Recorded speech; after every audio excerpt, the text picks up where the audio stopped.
And now, race fans, for the most famous words in motorsports, the star of Universal Pictures movie, I now pronounce you Chuck and Larry, Kevin James. I just got three things to say. God bless our troops, God bless America, and gentlemen, start your engine!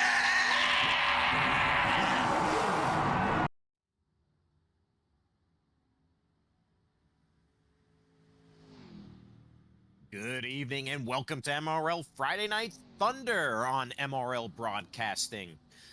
We're here at Daytona International Speedway. I'm your host for tonight's festivities, Snake, and in the booth with me I have our familiar friend and colleague, Smokin' Joe. Hey Joe, how you doing this evening? Welcome to the broadcast. Oh, I'm doing just great. You know, we got a big super speedway here this week. First one we'll ever see here in the ARCA cars with these drivers officially out on the racetrack together. I'm very excited to see how these guys draft together, how these cars push, and how the runs get generated, and see if maybe we have some of the chaos that the real-life Cup cars had at Atlanta here at Daytona. So brand new uncharted territory for Friday Night Thunder. We're going to go super speedway racing, our first attempt here in the ARCA series.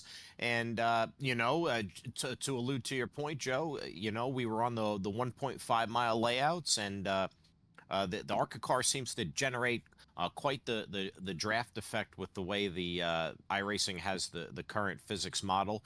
And now we're on a 2.5 mile super speedway, one of the most iconic tracks in the world. It's going to be pretty chaotic. I think there's going to be a lot of action, and I can't wait to see what's going to unfold for our eyes here shortly. Yeah, one of the big things that I'm going to be looking forward to here is how some of the regulars in MRL do in a new car. I was taking a look over the stats here earlier.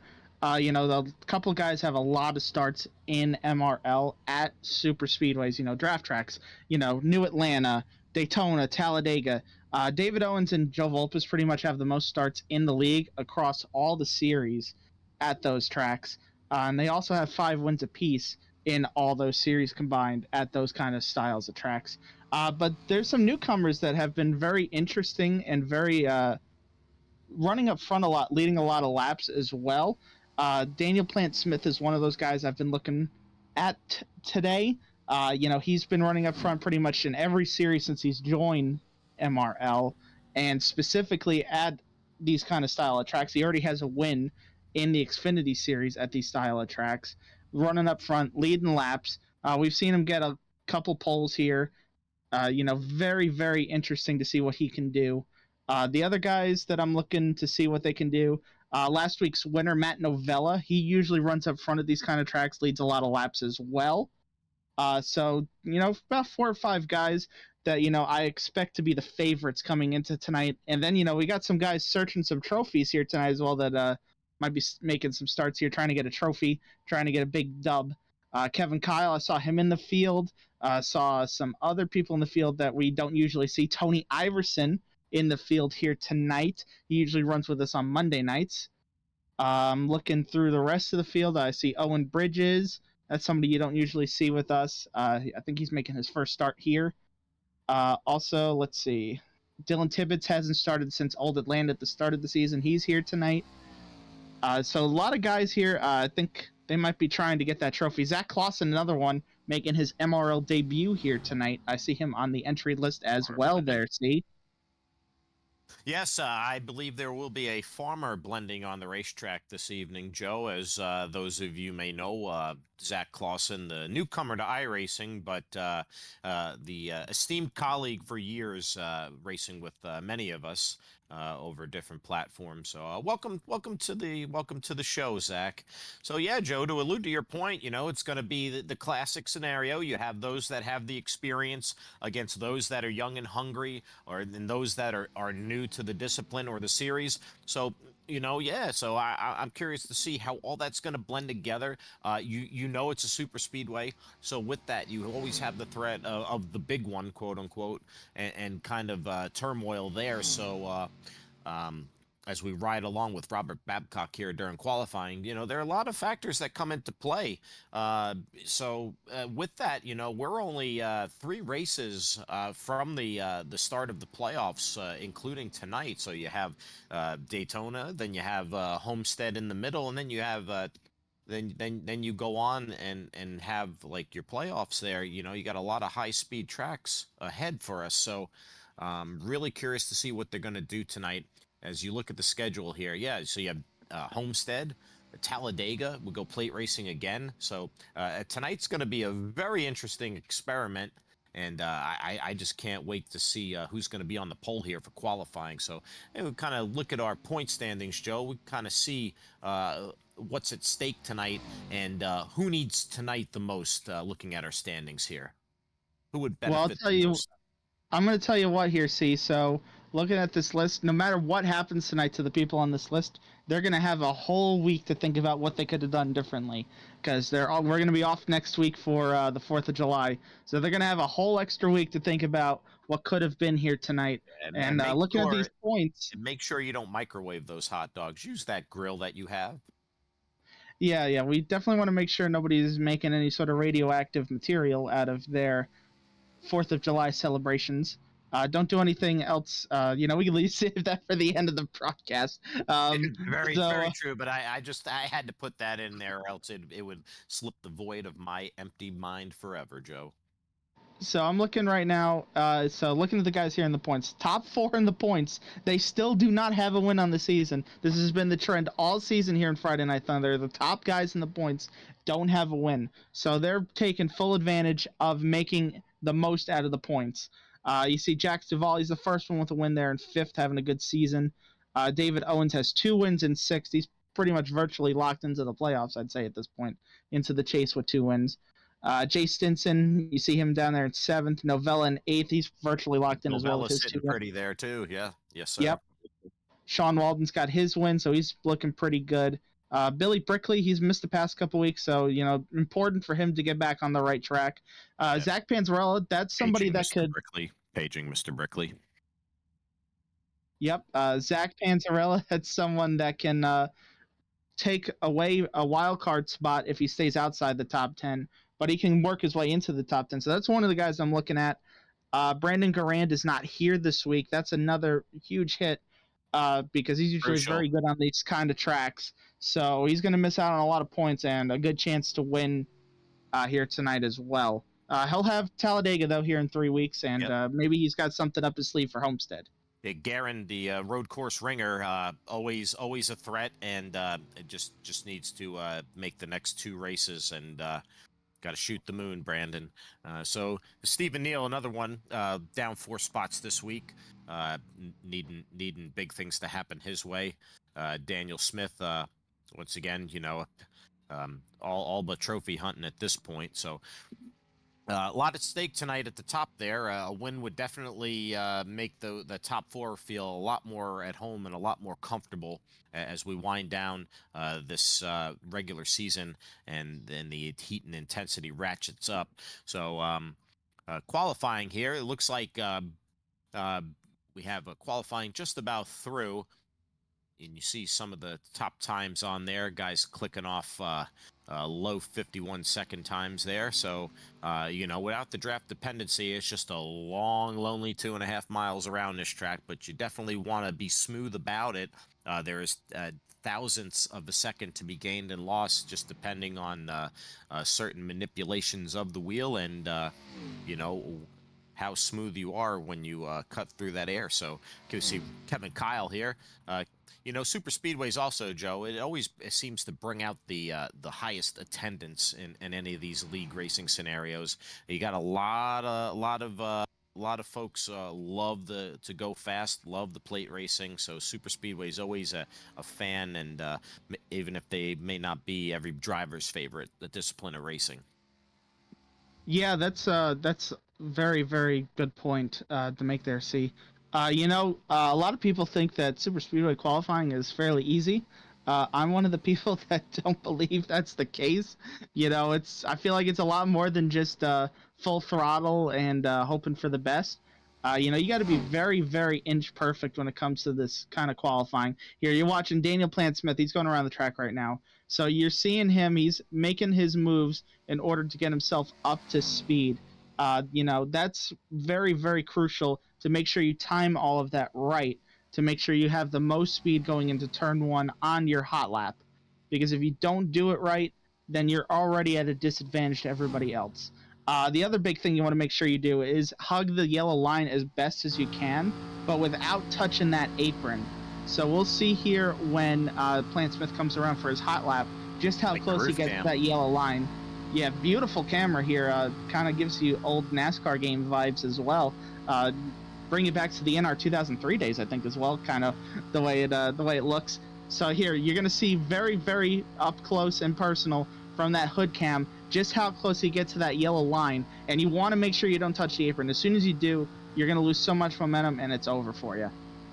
Yeah, somebody I always like to watch qualify that I think does exceptionally well at what you've just described is Jacques Duvall. He always seems to be up front or securing the pole at a lot of these plate races that we go to. I've seen it a couple times in the Monday Night Series. I've seen it across other series and then back racing on other platforms. He just seems to have a knack, especially at Daytona. So I'm really curious to see what kind of time he churns out, barring having a mistake on his qualifying effort. But very well said, Joe. There's a science to it, as you see. You can go down below the yellow line there for your qualifying effort, but make sure, just like in real life, that we're not going to go below the double yellow line to advance our position, or else that will be out of bounds, and you will need to concede that position tonight. Correct. We don't want race control to get all crazy on them and have to start throwing out some black flags. I know we've seen that in real life in the past, where some fireworks happen after the race because people get some black flags from going below the yellow line. I think Tony Stewart almost assaulted a Winston Cup official back in the day over it, actually. So we want to make sure we avoid that kind of temper here tonight and keep it clean. Absolutely. So as we wrap up qualifying here, let's see who our pole sitter is going to be tonight. See, just about everybody has made their effort here. I think it was the boy that we were on board with there, Daniel Plant-Smith. I think it was our main feature. Yes, sir. Daniel Plant-Smith, your pole sitter tonight in the 031 Team Delusional with the 51.121 official time. Outside pole tonight's going to be Buddy Solly, the Missouri native. He's going to be hustling that high side right out the gate tonight. Third place, Kevin Kyle, the California 2X Racing veteran and trophy award maker for the Monday Night Series in MRL. Shout out to Kevin there. Kyle Anott in fourth, making an appearance tonight out of the Gulf Coast garage. Zach Clausen in his first official start in the ARCA series and first official start in MRL competition on iRacing will be fifth place tonight. So looking back throughout Yep, moving further down, you got Justin Parham in the 99, Hunter Hall. Haven't seen Hunter in a couple weeks. Good to see him back, the DDI driver. Ricky Mandela Sr., another gentleman haven't seen in a couple weeks. Animal House Customs, sponsor of the series. Steve Lewis in ninth, old Fast Louie in the 88. Jacques Duvall looks like he didn't get that qualifying effort I was alluding to earlier. He's going to round out your top 10, Joe. Yeah, you got Steve Lewis 9 going on there. 9's wild over there. See? Indeed. I'll tell you what. Looking through the rest of the field, Tony Iverson in his first Friday start will start in 11th. On the same row with someone else making his first Friday start, that would be Zane Oliver. You got Mike Benton and Richard Swingle sharing row number 7 together. Jack Sanders and Robert Babcock will start 15th and 16th. On row number 9, you got a couple veterans. Actually, you got 2 broadcast partners together there. Joe Volpus and Jerry Rose will start 7th and 18th here tonight. Looking throughout the rest of the field, some other guys that put down some lap times. Matt Fritz, Owen Bridges in row 10.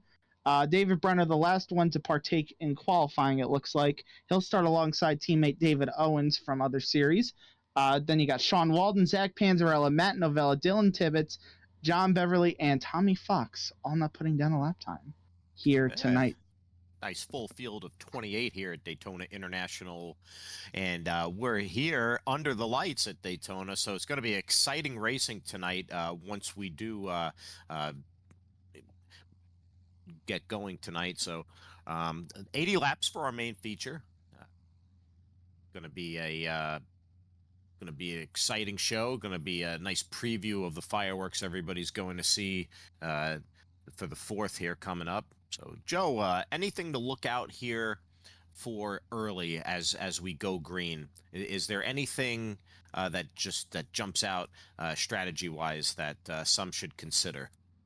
Yeah, so the classic strategies that usually happen at these kind of tracks, either you want to be up front leading the race, or you want to be in the back as far away from the pack as humanly possible. So we're going to see who does what extreme. Considering you see Plant Smith, Buddy Sully, Kyle Lynott, I see Kevin Kyle up there, Parham. Those are all guys that are known for being aggressive, especially the style of racing. So I expect them to battle up front and stay up front and battle for the lead over the course of the opening stages of this race. But as we look further back in the field, I see some newcomers, Zane Oliver, Steve Lewis, somebody that's notorious for trying to stay out of the action until late in the race. Those are the kind of guys I would expect to fall to the back and just try and stay out of any trouble that might happen in the first half of the race. Yes, definitely. I mean, you can't look. I mean, the cliche applies. You can't win the race on lap 1, nor can you win it on lap 3 or 4. So, it makes sense there, try to have some kind of orderly start there. Some guys are going to want to set the pace, and other guys are just going to be content to ride in the back. And, when I do these things, it's just a coin flip for me. I more times than not, I'll start in the back and I'll not put a time down. But there's some times where I feel racy and I want to be up there, and I want to see if I can find somebody that I can be able to work with drafting wise later in the race when it does come down to brass tacks. So yeah, a lot of people ride in the back and then they try to march to the front. Well, they haven't been working with leaders up there, so it's going to be hard to make friends. So we'll see what happens here. Pace cars off as we're about to enter the Geico restart zone here at Daytona on Friday Night Thunder. Daniel Plant Smith takes the green flag and we're off. 80 laps tonight. Buddy Solly on the outside getting a bump trap. No, not again! Daniel Plant Smith spins, hits the inside wall there before we hit turn 1 on the initial start of the race. We are under caution. Caution at Daytona. 2 weeks in a row. 2 weeks in a row, see. Daniel Plant Smith starts on the front row and immediately has the connection issues, blinks out and noses it into the inside wall. Not a good start for your pole sitter here tonight, see. Well, he was looking to send it, but he sent it the wrong direction. So Daniel Plant Smith, trouble early as he causes an issue for himself and a few others here on the green flag of tonight's main event. Buddy Solly there, he's there up top in first. So we're going to see who's going to come down to pit road here, who may potentially have had damage from that, as the most unexpected thing occurs on the start of the race. Man, 2 weeks in a row, Daniel Plant Smith must be saying, why me? Why must it be me? Not having the good luck that he has in other series. A lot of running well in these races does come down to luck sometimes, especially at a super. So, talent can only bring you so far. You kind of need to have a good 3-leaf clover in your back pocket, as it looks like he's going to forego pitting this time and come around next time to pit. So a little confusion there as he zigged maybe when he should have zagged, but Daniel Plant Smith going to go around again, Joe. And, you're right. All that luck does play a factor in this, is there are no absolutes and definitives in racing. So the only thing that you can do is try to be the best, but have luck at your side. And Daniel Plant Smith, hopefully he can get his equipment working in tip-top shape so he can not go for 3 for 3 next week. Yeah, looking at the big losers, actually, it's the tail of the 31 cars that are the big losers. Kevin Kyle is your other big loser out of that. I think he Richard started right Swingle down behind. pit road. Yeah, Richard Swingle down pit road, who's further back in the field. So I don't know if he's coming for a little splash and go here, Joe, with a couple of the others. But you see Kevin Kyle and his Monday Night Mayhem teammate Jack Sanders in a 25 come down for service, along with the 84 of Jax Duval. And behind him, the 5, the Tony Iverson Hendrick Cars machine. Out of Daniel Plant Smith, they're going to come in. I guess he had to go around once more before he could perform his service tonight under caution. So you see Richard Swingle out of upstate New York, one of the longtime members of the MRL. Nickname is Phantom, so he loves to make car designs. So if you have ideas for your car on iRacing, reach out to him. He loves to get creative. And isn't it crazy how every place that is in New York City gets called upstate New York? I can tell you, Port Jervis, New York is right there on the border of the tri-state with New Jersey and Pennsylvania. That's not really upstate, but you got that. You got New York things going on there. It is. There's New York City, and then the rest of the state. It's how a lot of folks from up there see it. But Tommy Fox there got a really beautiful looking double aught machine tonight. Love the color combos out there. Tommy, the Leeds Alabama native, looking really sharp tonight, really racy. So hopefully Tommy will put that thing in victory lane tonight. Yeah, he's made up a lot of spots there on that initial green flag. He's up 15 spots actually, so he's pretty much cut the field in half already for himself. Yeah, he's looking really racy out there. Move further back in the field. You see the 77. The other HendrickCars.com Chevrolet, John Beverly, riding out of that blue, red, white, and blue machine. He's looking hungry. Usually at super speedway races, you could find Beverly with Brandon Garand, who's not in attendance tonight. Those two seem to just work incredible magic on the plate track. So Beverly going to be looking for another dance partner out there. Maybe he'll hit up Tony Iverson, being that they have similar schemes. But we look ahead here. Lights are off the pace car. We're going to be going back green this time, Joe. Really not much that we could take away from the start of the race, as we barely got a couple 100 yards before we had that initial snafu. So this will essentially be like going green again for the first time. So let's see how it shakes up. Yeah, definitely want to see what these guys are cooking up for this restart upcoming.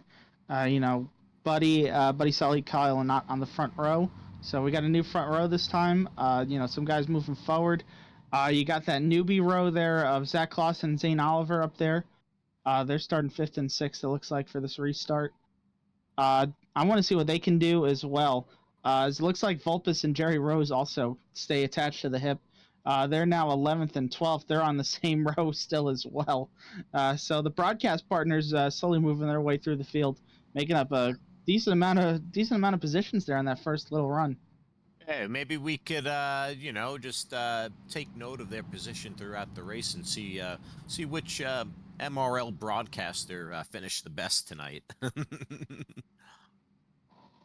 So you see the lights off the pace cars. We're going to be going back green this time. Kyle and Nod up front there on the outside with Buddy Solly on the inside row. Justin Parham, Ricky Mandela in row 2. So another fresh faces. Ricky Mandela, new to MRL, new to the ARCA series, and a proud sponsor of Friday Night Thunder. So out of Louisiana. We see you out there, number 3. Geico restart zone approacheth. They fire off, and Buddy Solly and Kyle and Knott go back green. Buddy Solly there, the early advantage on the inside there with help. Good push from that 3 of Ricky Mandela. As you see Lynott on the outside, not as hooked up. They see Buddy Solly. Is he going to stay down at the bottom, or is he going to slide it up top? They go side by side, running behind him 2 by 2 by 2. It looks like he's going to stay down on the bottom. Looks like we're coming up to speed. Cars kind of dancing all over the place, Joe. Yeah, the big thing that I always want to see here with the way the guys are pushing is the third car in line in each row. The third car controls more than you actually think. Third car makes sure that the second car has enough of an air bubble push forward to give the lead car enough of a push to keep the momentum going and keep the lead. So right now, the third car in each line, you got Zach Clausen here on the inside, you got Robert Babcock on the outside. It's going to be a game of tug and war of who can stick closer, and you can see the top is looking more and more organized, and they're going to get more and more of a run. Kyle Lynott threatening for the lead.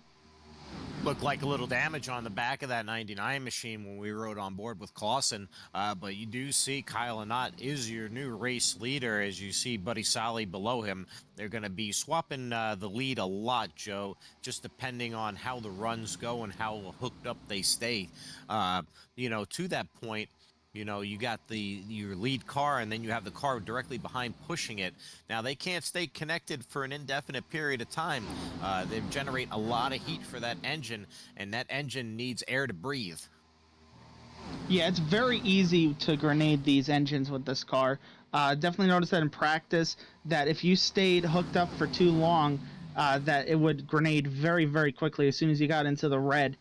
Look at this. We got Daniel Plant-Smith, Matt Novella, and David Owens making some moves early. They're going to go 3 wide, see. Daniel Plant-Smith leading the charge right up the gut there. He's got his helper there in that 56 machine of Matt Novella looking pretty sinister in the middle, and they are carving up the field. What an incredible push, just the two of them working together. So you see, we're going to go 3 wide early, Joe, and there goes the the theory of just ride and log some laps and see how this race unfolds. Daniel Plant-Smith is not going to be a prisoner of the moment, and he's going to make his own way in this race tonight. See some changes at the front of the field. Joe Volpus just jumped down in front of Kyle Lynott, and now Robert Babcock's being pushed by the 31 and gets pushed the wrong way, and it's a huge wreck. Plant-Smith into the quarter panel there, causing the spin, collecting the numerous cars in the field tonight, and it looks like we had the mini big one, lap 8 of 80 at Daytona. Look at the carnage on the backstretch. Everybody's still trying to get back onto the racing surface. You see there's no front end there. None whatsoever on the 33 machine. That is not going to help. Thank goodness they have a fast repair in this series, Joe, or else Mr. Oliver would be having a long night ahead of him. He wouldn't be the only one. I think I counted 6 front clips missing there as they went past C. As we see the replay here, Daniel Plant-Smith leading his charge up the middle, and you see the block being applied just a little bit too late, so it initiates the contact, and before you know it, he's around, Smith's around, and then they just domino right behind him. There's just no time. Iverson involved. You see Tommy Fox down there, and it's just hard to avoid. There's just no time to react to that, and you see the T-bone down there by the 3, straightening the other car out. So a lot of carnage, the Chantilly lace carnage of the race. On board here with Daniel Plant-Smith, you're going to see just the run he gets here on that 2 car here, see, and it's just too late coming down here. It's very hard to judge the kind of runs that you get with these cars. The closing rate is so fast, Joe. That's what I've noticed. Yeah, just not in the right spot. And then slight contact. Looks like the 3 gets neck coated a little bit. Looks like the 21 barely misses it. Same with the 83. I think the 12 car is going to sneak through there as well. 12 car just gets by. Babcock still connected with the 31 after the initial contact. Yeah, you just see it just creates this accordion. Look at how fast that happens in real time. Goodness. Look at the devastation. It's just not humanly possible to avoid that. There's just no way you're getting away from that. So the 12 car, very nimble there. I'm sure he's going to be celebrating getting through that one. Oh my goodness, I saw the 26 right below him as well. A lot of celebrations, but also a lot of destruction there. See, a lot of guys going to be using their fast repair. I already see Zach Panzarella was out of the race on the first lap, it looks like, from the first wreck. I'm also seeing a couple other guys that may not have gridded up or missed the race altogether on their own bridges, and Dylan Tibbetts looks like they're not having a good time of it either to start this race. Yeah, Dylan Tibbetts, haven't seen him in a few weeks. Comes back to race at Daytona and caught up in the big one on lap 8, so he's going to have to utilize that coveted fast repair. Also you got to be careful with how hard these bump drafts are. You don't want to accidentally register an incident point if you're bumping a little too hard. It's going to be really easy, almost like eating candy, to rack up those incident points tonight as well, Joe, with this ARCA car. Yeah, look at that though. We're on lap 10, and your leader of the race, Joe Volpes, started in 17th and is leading now, plus 16 spots and just under a couple green flag laps, pretty much when you think about it. I think we only got maybe 3 of those laps were under green flag conditions. You I see don't some other know. guys with big gains here. John Beverly up 18 spots already. He may be your biggest mover of the race thus far, but Vulpes, an incredible move to start 17th, to go all the way to the point within 10 laps of the race's start. So Vulpes looking very racy, very aggressive tonight. He wants to be up there. He wants to be dictating the pace. He wants to be controlling the tempo and the strategy for the race tonight. So, there is also something to be said about being up front, because that way, you can really have a lot of say-so in how the race is going to be run by the rest of the field. Yeah.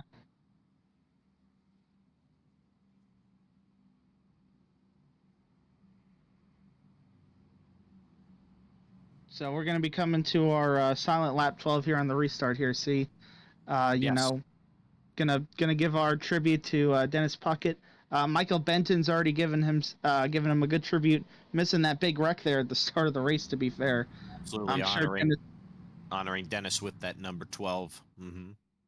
Dennis would be stoked to see his car get through a wreck like that. I know he sometimes had bad luck with that kind of stuff, but when he was able to avoid wrecks like that, he would give himself a chance to win. So Michael Benton here gonna try and do the same tonight. And look at who's starting alongside him there. Zach Clausen starting in third. Yeah, the first time driver out of Blairsville, Pennsylvania. He just keeping his cool, Hey, riding up in the front. see, I'm tilting my head sideways there. Is Zach Clausen trying to give us a message in this picture? I feel like I think he wants to be first. Is that what he's saying? You know, I don't know. I think I don't know. he's I don't know. I know. I mean, man, I gotta ask him about that. Maybe we can get him in the booth at some point. But yeah, pace car is off. Vulpes at the point, Lynott on the outside. A bunch of Gulf Coast racing veterans there. As we're off, Vulpes.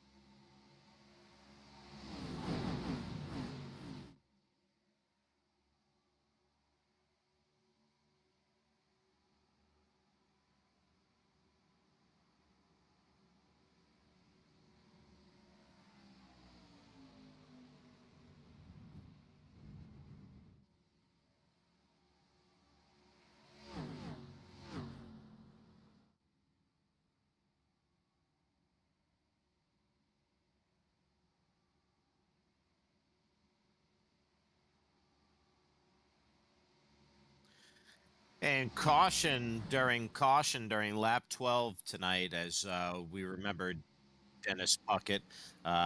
We do have a caution. We'll take a look at the replay here as Joe Vulpes is still your leader. Looking back here on the backstretch, it looks like got a little hairy back there. You see Beverly collected. You see the 12 of Michael Benton going for a ride there. Get a better view here. And it appears like, Yep. That's just a classic case right there, Joe. You got to square the nose on that bumper. You slide that rear bumper, you're going to have exactly what happened there between the 12. The irony of that happening on lap 12 is incredible. Kind of gives me flashbacks to when Junior got wrecked at Rockingham.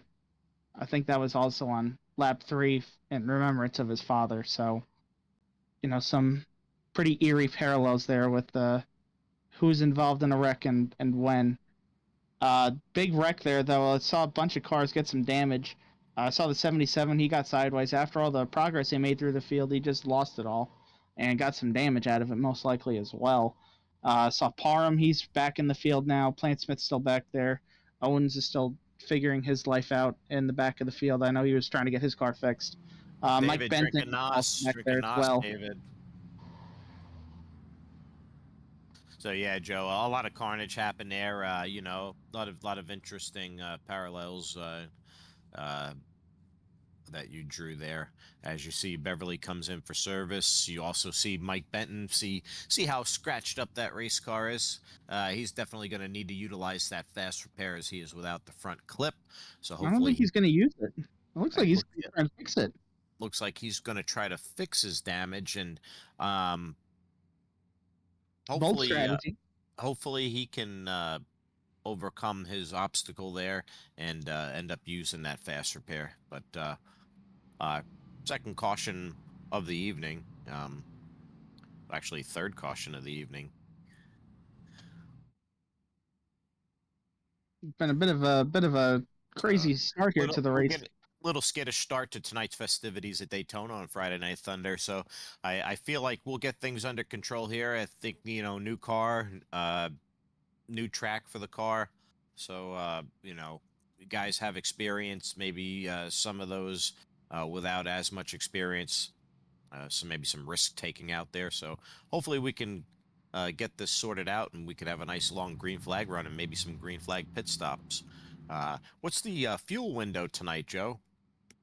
So these guys can go about 25 or so laps here on a tank of fuel, 25 to 30. So, right now we're still in that window where, we still need to pit twice. Who I'm looking at, though, right now, and Buddy just pulled it up, actually, is Juan Delgado is up to 6th. Look at him, up 23 spots, big mover through all the chaos here in the first 14 laps.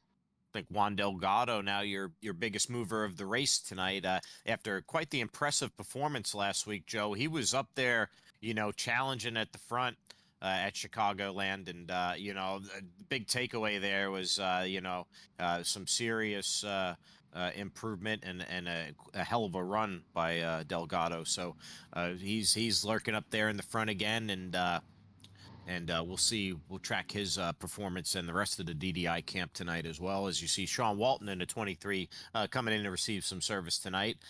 Sean Walton, he's another one of those, Joe, that he's a bold one, a risk taker at super speedways. So I'm sure he's going to stick his nose up front there before too long. Yeah, he'll get his way to the front here, I'm sure, at some point in the race. He's been running up front all season out there in the Friday Night Thunder races. He's got a win, so he would love to add a second win to his season. David Brenner was having some technical difficulties getting his car fixed. It looks like he's many laps down right now, about 5 laps down. See, that last lap time he ran was almost 10 minutes because of all the trouble he was having. So David Brenner looking to get his race back on the right track here. Gonna need some more of this chaos to happen in order for it to happen. And maybe Mike Benton used the fast repaired car. Looks like it's back to normal. It appears like he has the nose back on it, so he definitely addressed the severe damage that he had, and he's going the wrong way. So maybe we want to back that up and not hurt that new nose you have on it, Mike. Pace lights are off the car. We are going to go back green this time after the third caution of the night. on Friday Night Thunder on MRL from Daytona. Joe Volpus is your race leader. Joe Volpus not running that familiar Valvoline throwback scheme. He's running the more modern Ryan Newman scheme. And for many of those of you that remember, Ryan Newman in that very scheme had quite the horrific moment at Daytona. Quite a bold scheme from Volpus tonight. Pace lights are off. Pace car is in. We're going back green. Volpus fires off clean. He takes the lead here. Lap 16 of 80 tonight. Zach Clausen in second place, trails behind him. Zach Clausen tonight with Kyle Anott in third, and Steve Lewis in the 88 Nike machine in fourth place with Ricky Mandela challenging him for the position, running down below on the inside line. As they exit out of two, you see Volpus there with the lead. Clausen behind him. They're starting to shuffle around, look for that position, look to see if they could lead the charge. As you see, is a 3-car breakaway currently. As you see right there, Kyle Anott not content to ride behind Volpus. He wants that lead. Clausen in tow behind him, but he gets left behind as Lanot goes up high to take Joe Volpus with him. A 1 lap complete here at Daytona, and it's going to be Kyle Anott, your race leader. Yep, it looks like those two have pretty much just swapped places. We do know that they run together a lot at these supers, being teammates in many, many series together. And look at the chaos that's created behind. Steve Lewis gets shuffled out. Steve Lewis, he's the one left behind up on the high line. Hopefully somebody can come up there and help him, unless he's going to be able to find a place to dip in real quick before he loses too many more. What a turn of events for Steve Lewis. In your top 5 on the restart, shuffled all the way back right around the 20th position by the end of the pack. Steve Lewis is going to have to regroup and mount another charge, as it looks like he has somebody that's going to help push him. But Kyle Anott, your leader, Joe Volpus behind him, coming to lap 18 of 80 at Daytona. And let's go right on board with Kyle Anott. Let's go check out and see his view from the lead and what it looks like running as your leader from Daytona. And you see here, we're along for the ride. Kyle, how's the weather, man? What's going on? So on board with the Colorado veteran of MRL, and he's going to be committed to the bottom there. Joe, tell me what you think is going on through his mind as the leader.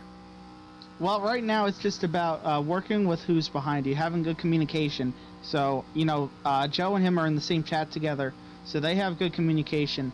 The runs that are going on the outside are also in the same chat. I see David Owens is up there leading that top line, so he'll be able to give good communication when this line is getting that run. And here we go. We're going to get a front row seat to it.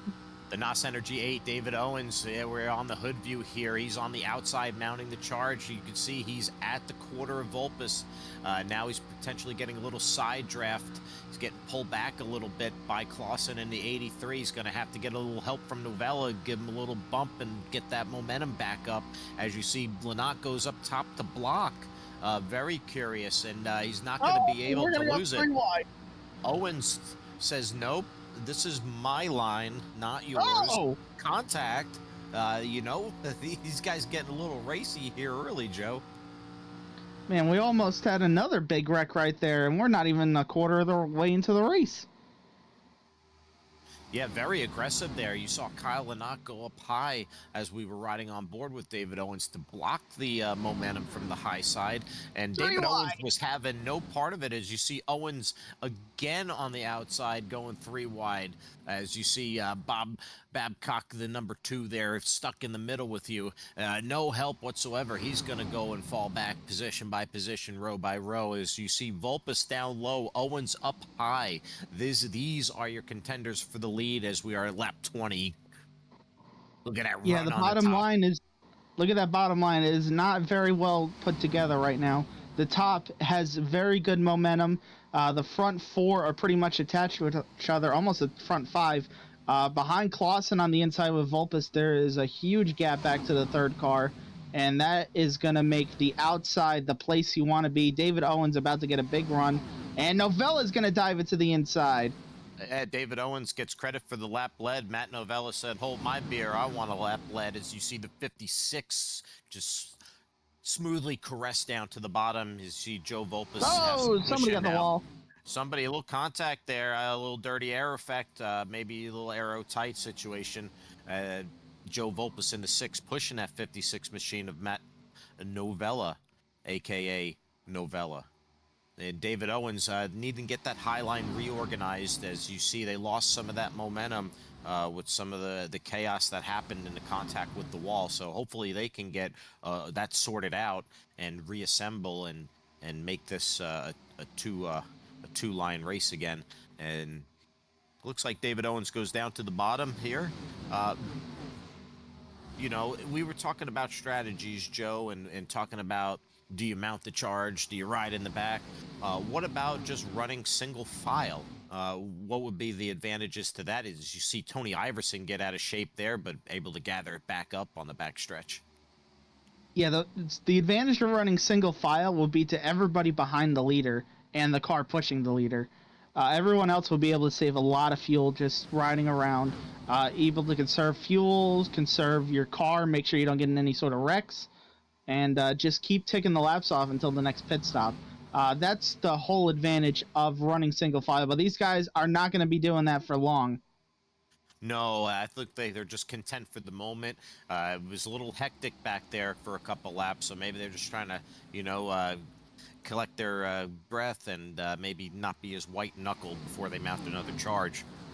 You look further back in there, they're 2x2 a little further back, so we see a few cars kind of going up high there. I see contact again as Daniel Plant-Smith almost involved in a tremendous chaos there as Juan Delgado moves up the track. Not quite clear. That could have been a big wreck once again. They're going to shuffle that 14 out. Daniel Plant-Smith said, I am not going to push you, not after that. You're going to get shuffled back. And he's got David Owens in tow with him. Yeah, you see a little more 2x2 action here as we ride in the middle of the pack. You see Rose in the 51, Owens up top in the 8, and Jacques Duvall leading that highline charge. They're going to be there shortly as they are getting well organized up top, as you see a little bit of gap in that bottom line. So we're going to keep our eyes on the front here with Jacques Duvall on the highline. As you see, he's closing the gap. He's inching closer. Look at him closing that gap on Novella. Will Novella go up the block? You see the incredible momentum from Duvall as Novella times it just right. Novella times it just right. And that causes an incredible stack up, an accordion where David Owens gets collected and he wrecks along with a few others, as I see Tommy Fox is without a nose. What a stack up there. Novella maybe waited just a little too late before applying that block, Joe, but it created an incredible stack up on that high line. Robert Babcock towing after that wreck. You're going to see this big stack up here on the outside from the block. The 31 gets the wall there of Plant-Smith. The 8 gets in the back of him. They start checking up, and then you're going to see the 8 go for a ride here, see? Woo! Yep, that tail's whipped around and contact with the wall, and he's shaving parts. And let's see, the 14 of Delgado goes by, Swingle goes by, Rose, Beverly, Mandela. They all get up close and personal as you see the gyroscope. Notice David Owens there caught as a victim of the stack up top. You can see behind him there, just boom. And then the 988 gets a push from behind, or gets on the throttle and gets into the 8. It made him drift down low just a smidge, kind of initiate the contact with the 8, and then 2 of the Babcock gets collected. A little dooring there with the 14 of Delgado as you ride on board with Robert Babcock in that AC Delco number 2. It looks like you see the contact with the 31. Oh. Yep, he gives Lynott a little shove, and then Lynott. That just created that huge accordion. Like they just started shoving each other forward. They did. And the shove forward and the shove backwards. Just a huge sandwich. And it just one too many bumps. See cars coming in for service after our 4th caution of the night created a few more tense moments out there. David Owens the latest victim of many that have had damage tonight. So now I don't know if we're going to have many left with a fast repair tonight, Joe. Or maybe we're just getting it out of the way early and we'll go green the rest of the way. Well, what I do know, what I can tell you, see, from this one is anybody that pitted here, which is everybody, has now pitted in a place where they can make it on one stop from here to the end of the race. So you see all the guys that took fuel only. Jax Duvall is going to be the first one off pit road. Buddy Sully out second. Joe Volpus out third. Parham, Beverly, that's your new top 5. Beverly is, man, what a yo-yo race for him. He went from 27th to 9th earlier. Then we saw him involved in the big wreck all the way one to the back. And now he's 5th, up 22 spots again. Yeah, and I believe he didn't have to use his fast repair, so I think he still has that. It wasn't as major contact as first thought earlier on that second caution. So the 77 with a little bit of luck on his side tonight. Hopefully he can turn that into something. He could use a couple good runs and start building some momentum. So we'll keep our eye on him as well. As you see our leaderboard up here, Jax Duvall in that Goldfish 84. He's going to be your new leader. And Buddy Sally quietly riding behind him in second in that 21 machine out of Missouri. So that 21 looking pretty sharp tonight. Volpus in third place, the Ryan Newman 6 machine. Justin Parham in the 99, always looking flashy. He's definitely trying to score him a trophy tonight. And behind him, the 77 HendrickCars.com Chevrolet of John Beverly. Behind him, you have the 83 of Zach Clausen. I can recall a handful of battles between the 77 and the 83 in other racing Endeavors. Definitely familiar faces. Very much.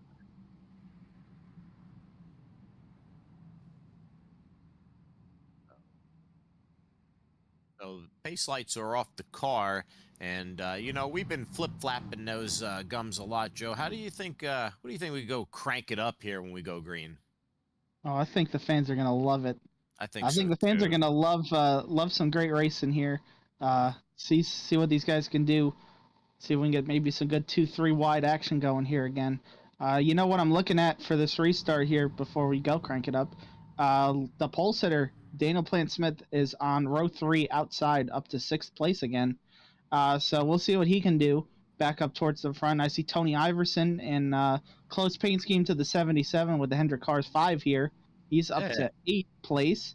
Other big guys I see up front, Juan Delgado, still through all the chaos, is 12th, it looks like. So he's still up 17 spots from where he started as well. Definitely. So we'll get a really good perspective and see how aggressive they get here. A little more than a third of the way through, not quite to halfway yet.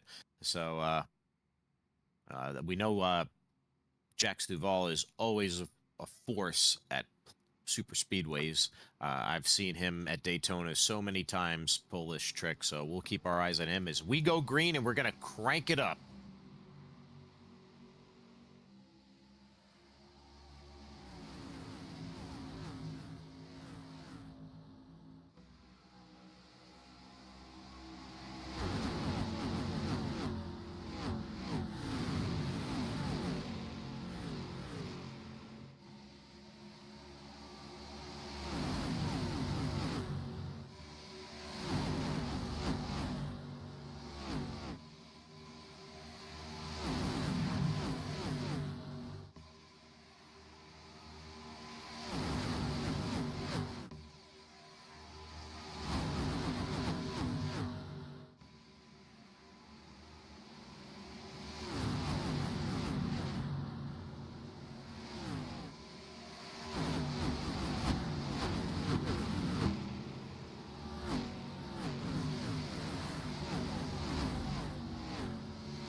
And we're back. As you see, we cranked it up and a little bit of chaos ensued. Jax Duvall said, you know what? I think I'm just going to go down to the apron and let all of you guys go by me. Kind of split up the field a little bit. So we'll see if that second pack can catch up with this lead breakaway pack. Very interesting restart, but Jax Duvall wanted to live to fight another day. And so he's going to be leading this second pack with Tommy Fox in tow. And behind him, you got Ricky Mandella, Jack Sanders in the 25 machine behind him. Behind Sanders, I believe that is the 99. No, that's the 95 of Fritz back there. You have Kevin Kyle in the 31, the 77 of Beverly, 51 of Rose, 14 of Delgado. So they have numbers. They can make a comeback, Joe, but you know, things got a little hairy there, and we almost had our next caution of the night as we just got back from caution. Yeah, that was Matt Novell in the 56 was the car you're having trouble locating there behind Jack Sanders. You know, it's sinister, Joe. Like, look how it blends in at night. I mean, I must be just like a blind old man. I call me Mr. Magoo, I suppose. Yeah, got to make sure that you take your insure before our next broadcast, so you're up to your game there. See, so what I saw in the restart there, I don't think that was so much Duvall trying to live to fight another day. I think that was more Vulpes and Duvall pushing gone wrong, and then they had some very good self-preservation, and the rest of the field did as well to not cause a massive crash, and instead we had this split. From looks like 1st through 7th is in this first group, so you got Sully all the way back to Lewis in the first group, and then you got Duvall leading the second group. So some old style racing actually here for Daytona. 2 separate groups, single file racing, and it's just a matter of which one goes faster if the second one can catch back up to the first one. Yeah, very reminiscent of Gen 4 and NASCAR of yesteryear with your breakaway packs and your little packets of racing here. So it's very nostalgic and very cool to see, you know, how these strategies play out. I really feel like the second pack will catch up with the first pack as there are strength in numbers and they are well formed. I just see that the times are somewhat neutralized. They just sway within 0.3 of a second either way of the back of the time of Steve Lewis. So these guys do have some work to do, and that's pretty interesting how the ARCA car works in the draft and with other cars. Yeah, so we're going to see what the first group does because that's going to matter the most. I don't foresee anybody in the second group making a decision to come out of line, but if they do, then they're really going to be messed up. But this first group, some of these guys, you know, 4th, 5th, 6th, 7th, they might want to decide they want to get up there and lead the race and start challenging. Looks like Daniel Plant-Smith might be trying to build a run, maybe seeing what you can do from being the third car in line. So all this kind of stuff gives the second group a better ability to catch up because they have one goal in mind. We need to stay as close to each other as possible without overheating and blowing up, while also making up time on the field in front of us. Speaking of overheating and blowing up, Tommy Fox nearly doing so he has to stop from pushing your lead car of the 84 in Duvall, and Ricky Mandella has to be the next man up in that choo-choo train to start doing the pushing.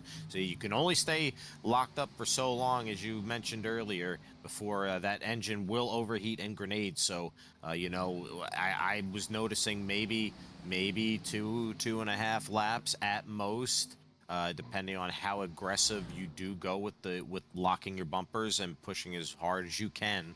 But the number 3 of Mandella needs to do a little bit better job in staying in tow with Duvall and pushing that air bubble forward, Joe. Yeah, the gap right now is staying either steady or actually it's growing right now, up to 3.1 seconds. You can see they lost about 2.5 tenths that last lap alone.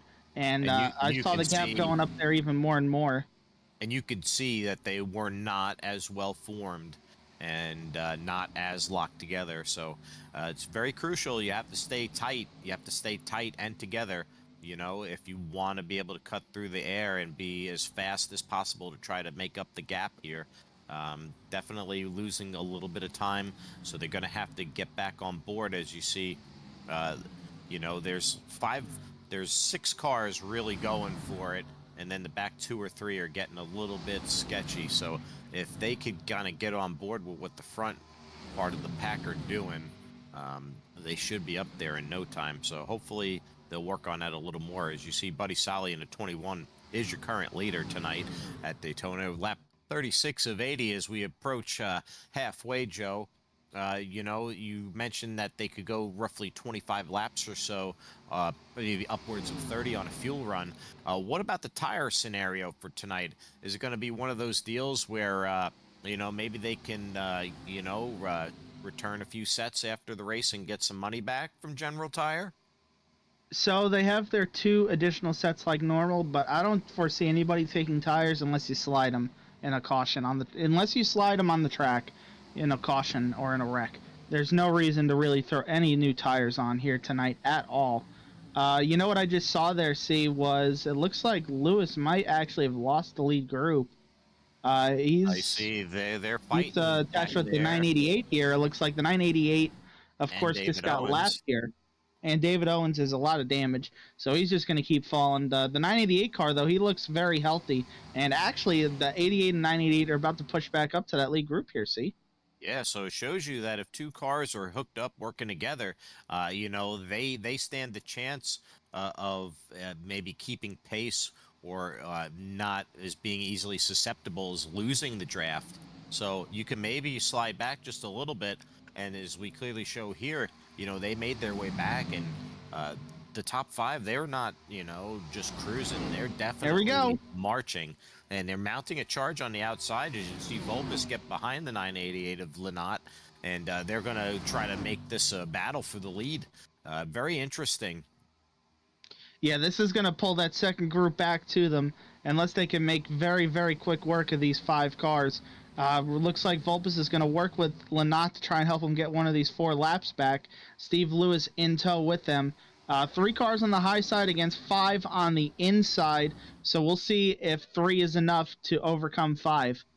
It looks like it might be, as that Highline is carrying tremendous speed, as they're almost up to 21. Buddy Solly, your leader, and the 988 is up there side by side with your leader. So Joe, 3 is better than 4. Yeah, it looks like the 5th car in that bottom line may have lost them there. Hunter Hall not having a good run. He's going to need to try and get his momentum back so he doesn't fall off this lead group. The second group, though, now is only 2.5 seconds behind the leaders, 2 seconds behind the last car of Hunter Hall. So if they keep pushing the way they are and they keep running side by side the way they are in that lead group, they're going to be there in no time. See a little bobble towards the back there, but Ricky Mandela doing a much better job of pushing the 84 of Jax Duvall in the Goldfish Chevrolet, and Jack Sanders there just poking the nose out briefly there.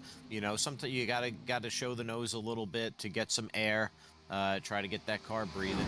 And Joe, it gets a little tight there too, so it's almost kind of natural that the car kind of slides side by side a little bit like that, almost giving like a windshield wiper effect. So the air is very turbulent.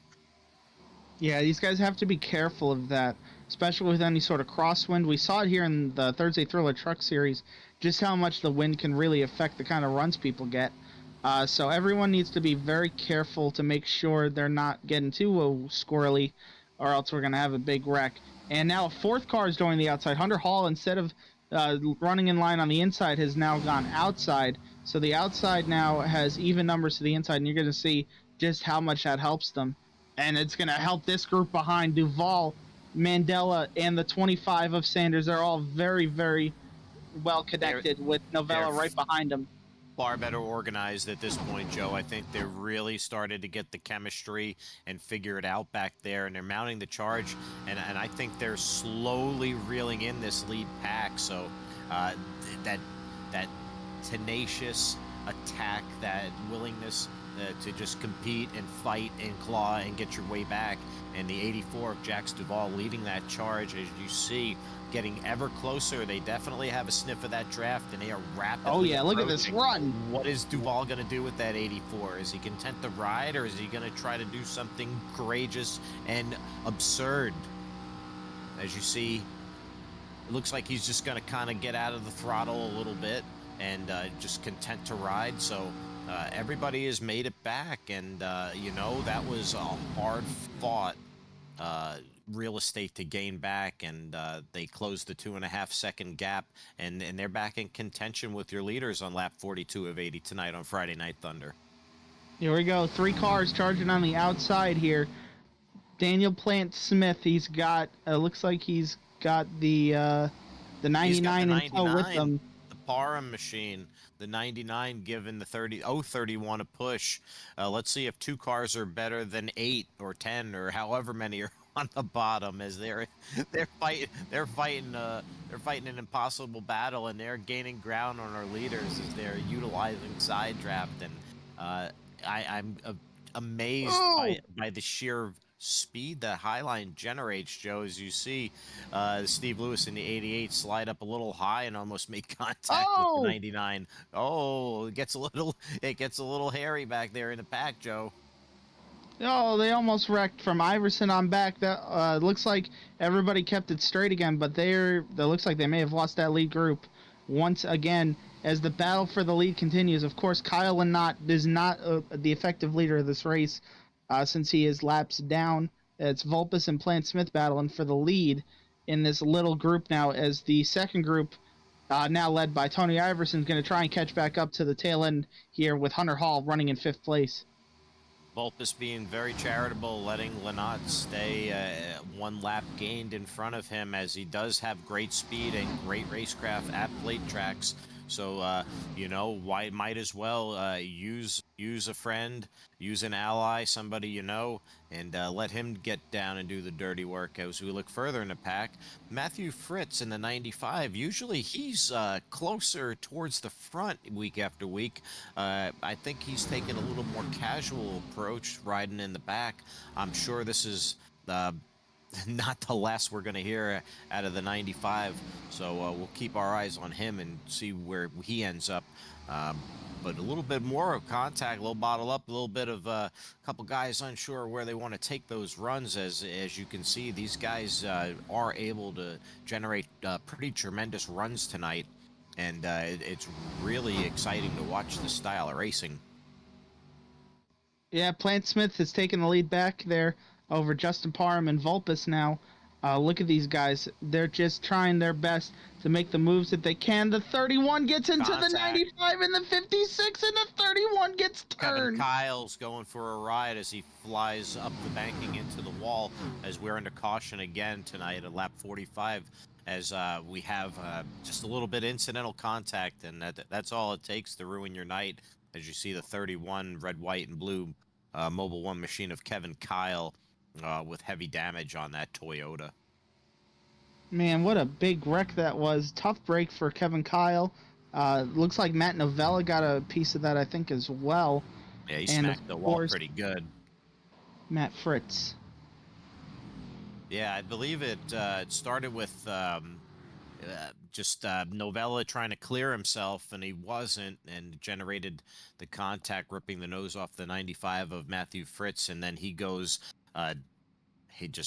he's along for the ride at that point, and hooks the 31 of Kevin Kyle, and Kevin Kyle definitely lights out on that one. So hopefully he has his fast repairs. That's a pretty insane series of events. Yeah, just no give and take there. You could just see the run he gets right into the back of 95. The hole closes so fast, and it's just there's nowhere to go.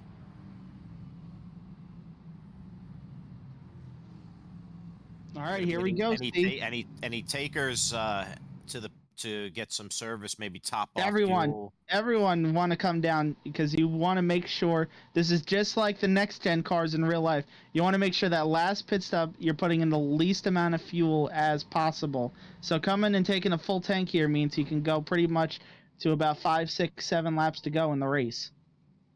Well, with the way things have been going tonight, they may be able to go the rest of the way if we keep having cautions at this rate. So hopefully we can finally figure that out and get back to some more exciting racing, because when it's green, Joe, it's been very exciting tonight. The side-by-side racing, the difference in the amount of cars it takes on the high side versus the low side there to generate the run and go for to the front. It's been impressive. Yeah, you can just see these guys come out of pit road here as well. Daniel Plant-Smith, the first one off pit road. Joe Volpis second. Tony Iverson third. Justin Parham came out in fourth. Steve Lewis rounds out your top 5. Steve Lewis looking pretty sleek in that 88 machine with the MRL broadcasting emblem on the hood. We appreciate that, Steve. Thank you for the shout out. Old Fast Louie, they call him, in that 88 machine. Looking really good out there. So he's another one. He's got a tendency to be really good at super speedways. So it's no surprise to see him running in the top 5 tonight at this point in the race. Yeah, his thing though is head-to-head trying to catch up to Volpis. Being second in the points, he wants to make up points on him, which with Volpis in front of him still in second place, a top 5 run as great as it is, it's not going to help him in the point situation. Wouldn't he love a win tonight? A win would help out a lot in the point situation. Not only that, but it would definitely pretty much secure a spot in the chase as well. That's it. So you can see many things at stake tonight.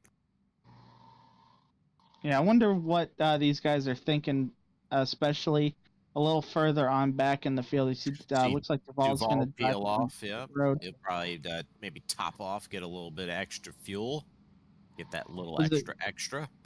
This is exactly what I was talking about. I saw a couple guys come down here. They might top off here and think that this little couple tenths of fuel will be enough to make it to the end of the race if they can really save that. Well, Duval, Novella, 56 doing the same. So I maybe it buys you an extra lap and a half. I mean, who's to say? But I don't think it's as dramatic a difference as you may think. No, I mean, you never know. It could snowball into a bigger number, but I highly doubt it in this kind of a situation. The thing I'm looking at here is, how I said Plant-Smith came out of pit road first. He's going to be restarting first for the first time since the initial start of the race. So hopefully we don't have a repeat of that. Oh boy, imagine twice in one race. Hopefully Daniel Smith has his demons behind him, and we can fire off clean this time, as I'm pretty certain that Joe Volpis doesn't want to get any contact, have any part in that. So pace lights are off the pace car, so we're going to go back green. We're going to test that theory. Tony Iverson tonight. Tony, regular on the Monday night series, reached out and was able to secure a ride for tonight. So really good to see Tony out there. We love Tony. Just a good all-around guy, great sense of humor, great racer. So shout out to Tony, and see if he could take that 5 to victory lane tonight. Car's looking sharp, and been keeping it as clean as possible after being involved in that earlier incident. So pace car is off. I love these new camera views riding on board here. Hood view, roof, cockpit, love it. Green flag, Daniel Plant-Smith fires off clean. Joe Volpis outside. He's going to sneak down below as the 5 of Iverson didn't get a clean restart. Justin Parham hangs out up top. Volpis thinks twice about it and goes back up outside as the 99 is inching ever closer to give him some help.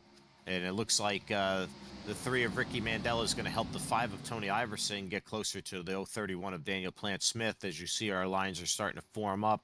And Jax Duvall back in the pack going up high there. See if they can get that high line going. As you see, a hell of a move by Justin Parham in the 99. Just slides down below to take the lead on the restart.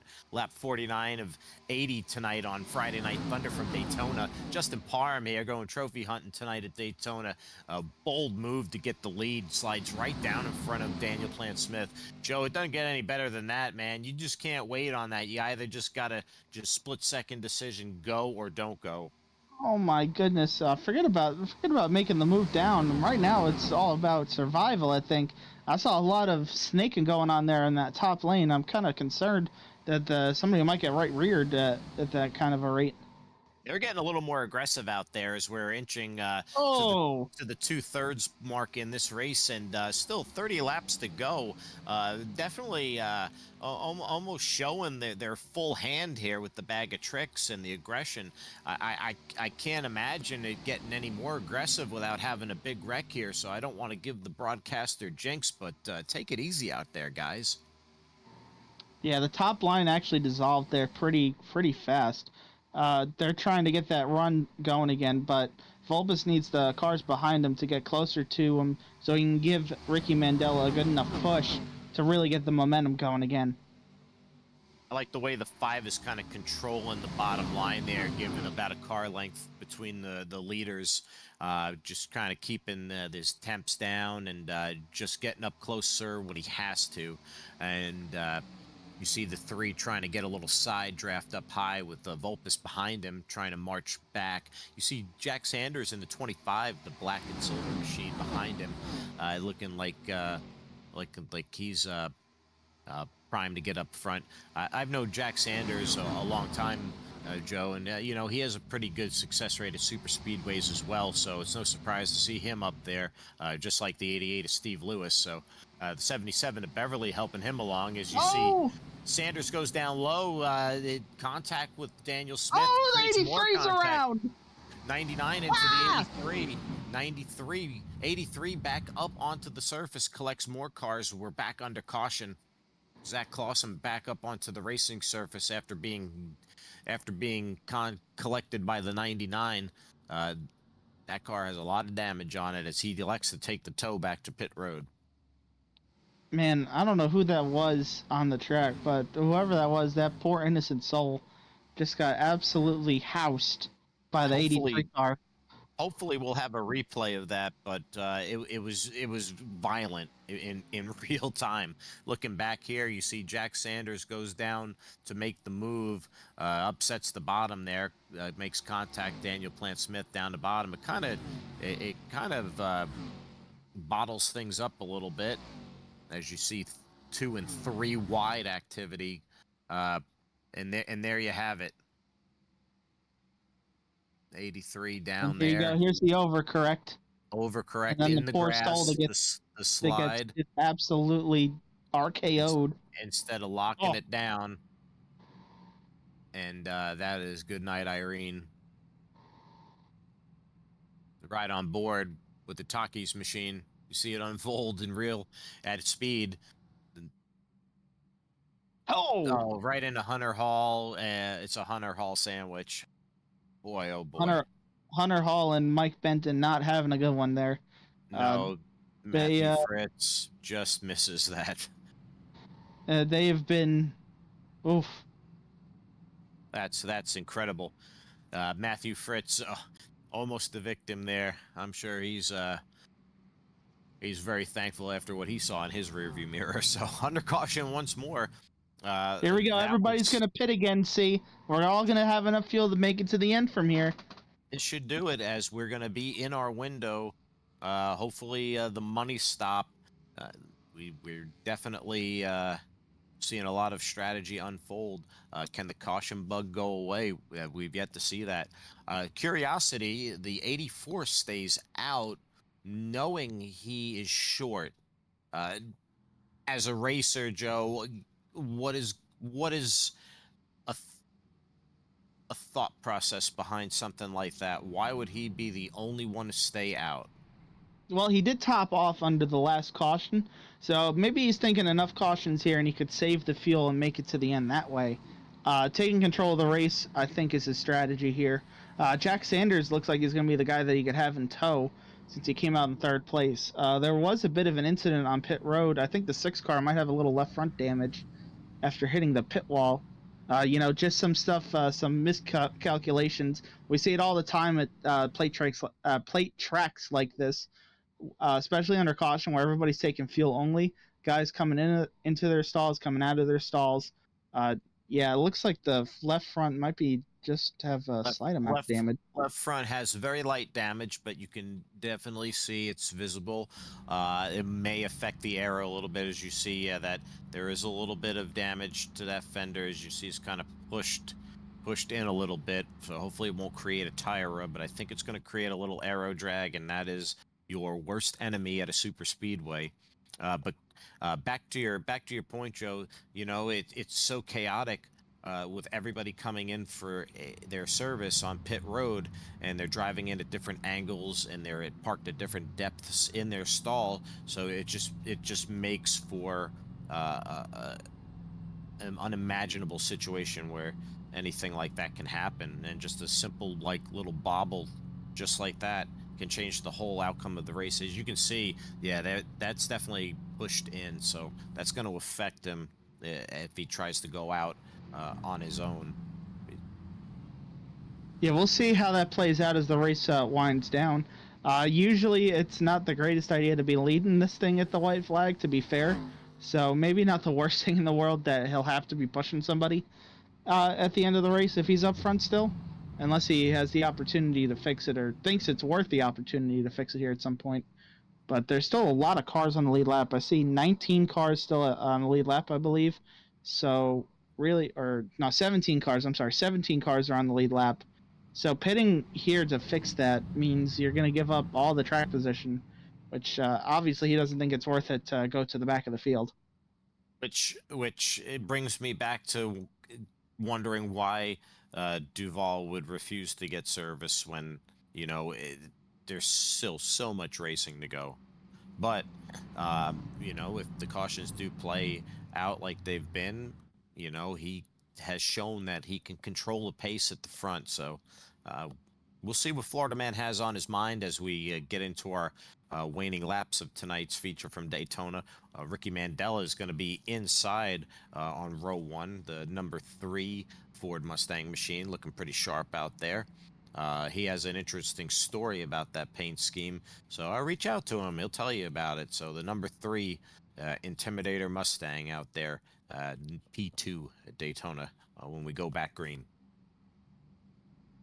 Yeah, looking a little further back, John Beverly back in the top 10 up to 8th place.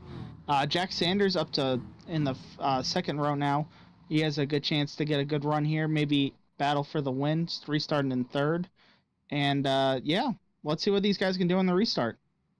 Okay, lights are off, pace car is off. 84 controlling the pace here.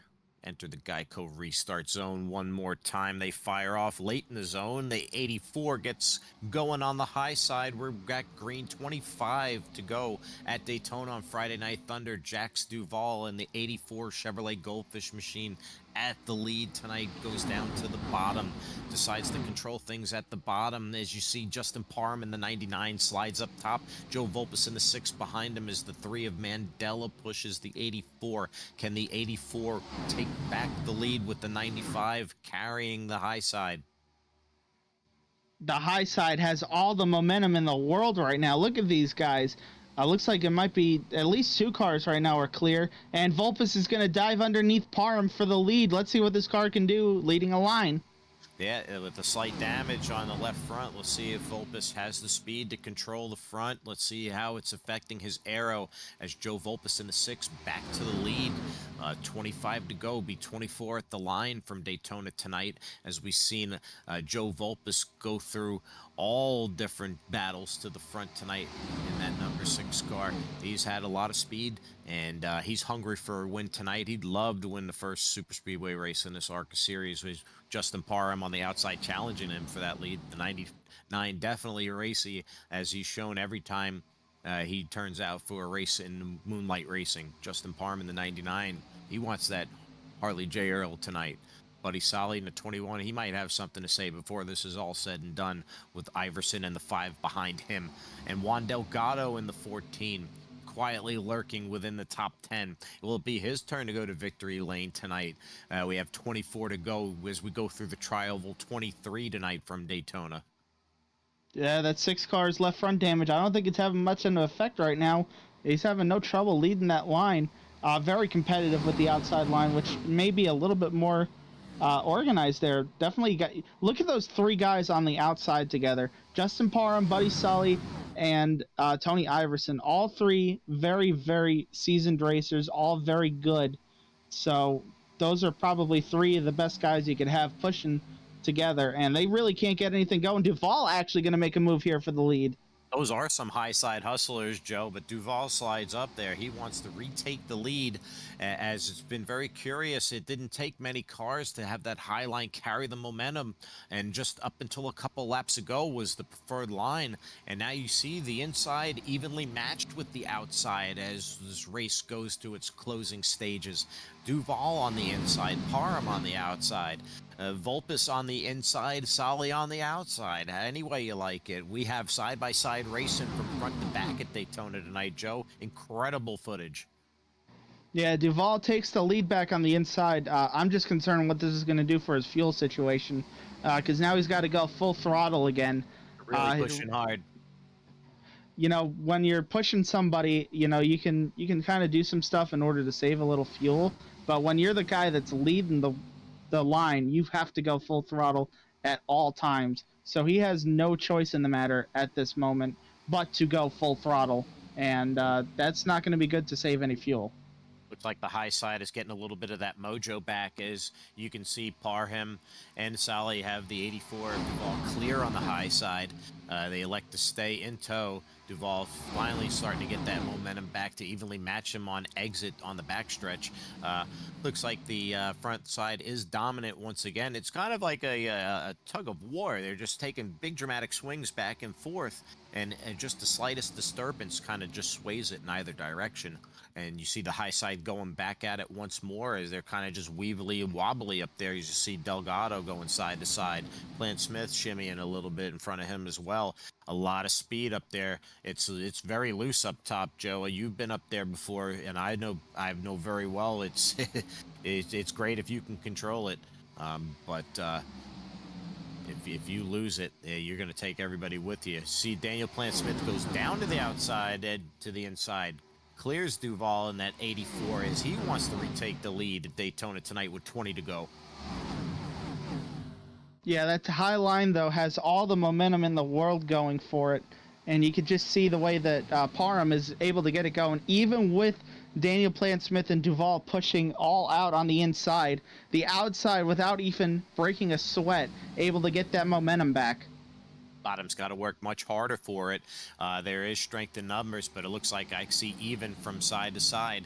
That high side is just kind of, yeah, it's amazing. You see how much tighter the bottom is formed in comparison to the high line, and they're just carrying that speed up there. And will the 99 try to make a move and slide to the bottom is to be seen, but definitely it's preferred to be up top tonight. Are we looking for a third line to develop like they did earlier in the race? You saw how that worked out. 19 to go, they're going to be getting more and more aggressive, more and more desperate, as they know there's not many laps remaining. So it's going to be quite a spectacle, and I just wonder if that big one is lurking, Joe. Yeah, I think we might still have one big one left in us. So what I'm looking at right now, 16 cars on the lead, or 16 cars in the lead pack that are on the lead lap. There is a car, the last car on the lead lap right now is David Owens. He still has significant damage and is nowhere near this pack. He's half a lap down, actually, right now. See, he didn't take his NOS before he raced, so he's definitely struggling, but hopefully there can be a caution or something to help bail him out. But David Owens definitely has had better performances at Daytona. Not the best hand tonight. Side-by-side action here in the front between Daniel Plant-Smith and Justin Parham side-by-side. Definitely a little side draft off each other. You see the 21 and the 14 pushing the high side, the 84 and the 6 working together to keep the 031 up front. 99 gets credit for the lap led. 17 to go, Joe. You know, I think everybody except the 84 is within that fuel window, minus a potential green-white checker scenarios. How much fuel could the 84 be saving when he knows he has to push to stay up front with the leaders? Yeah, he's not in a very good spot. I'd say if there's not a caution here in the next lap or two, then he's going to be in some serious trouble coming down the stretch. He's probably about 5 or so laps short. So he's going to need a caution, I'd say, before 5 to go so he can come top off on fuel. I don't really think he's going to be a threat for the win unless there's a caution that comes out here in the next couple laps and he can shuffle his way back to the front. 84 on borrowed time as he's helping the 31 Pennzoil machine stay competitive with the 99. Justin Parham, your leader tonight. The 21 and Buddy Solly just quietly giving him enough boost, enough draft, enough push, and they're effortlessly just hanging up there at the front. Bottom line, finally leading a charge. The 84 giving the 31 enough shoves, the 6 giving the 84 shoves in tow, and 31 curiously moving up to the top to block the high side to take control up top. The 84 slides up 1. And it's going to be side-by-side racing between the 84 and the 31. Duval, Plant-Smith coming to the line. It looks like Smith will get the credit for the lap led. 15 to go, Joe. Not too much left in terms of the strategy. It's pretty much when do you pull the pin and try to mount that charge to the front? How long do you wait? And it's also which lane do you want to be in. Looks like the high lane might have a little bit more momentum for moves late in the race. You know, you saw Daniel Plant-Smith, he moved to the high side to protect the lead and is now just running the high side exclusively.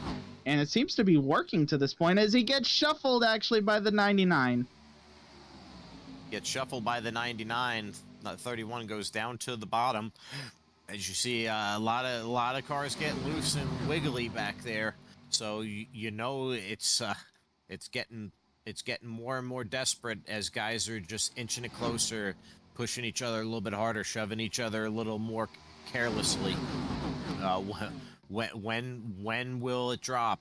As you can see, the David Owens is going to be swallowed by our lead. Look at that big school. Going to go swallow the 8 NOS car here shortly. Yeah, he's going to have nowhere to go. He's definitely going to probably try and maybe go on the apron or something here, or else it might be a big wreck.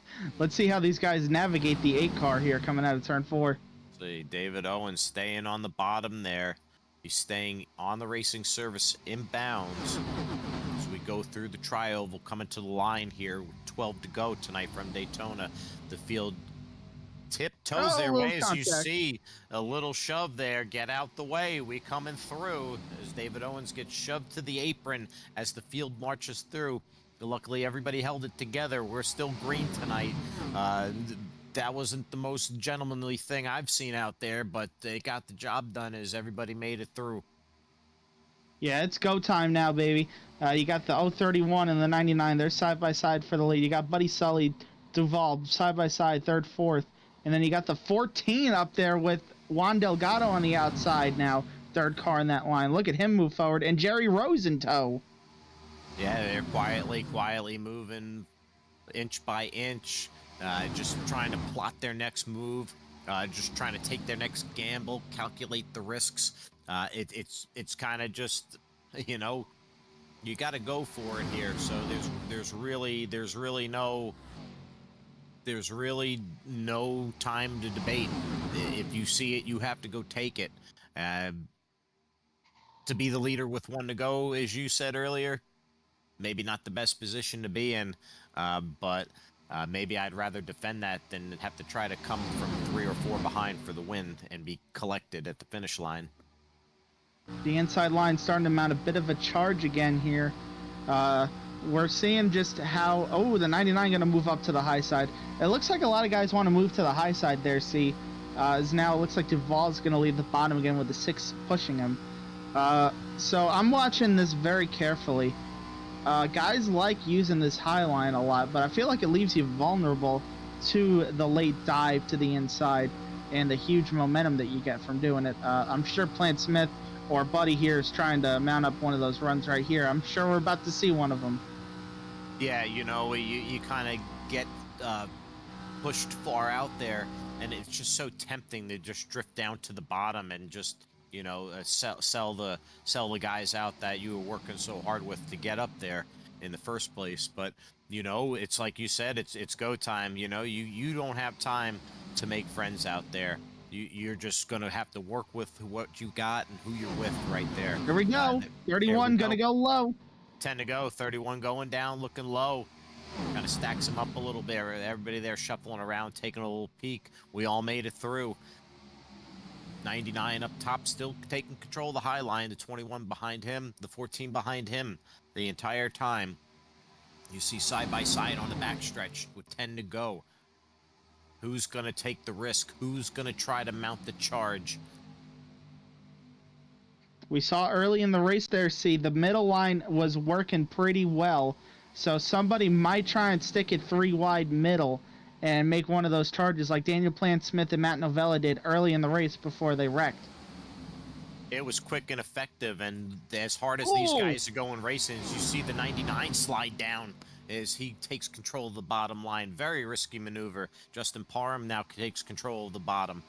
You know, Joe, these guys are racing so hard side by side. If just 2 or 3 of those guys just kind of were very sneaky and would just fill that center, they could just go up there so quickly, as we saw earlier in the race, and they wouldn't see it coming.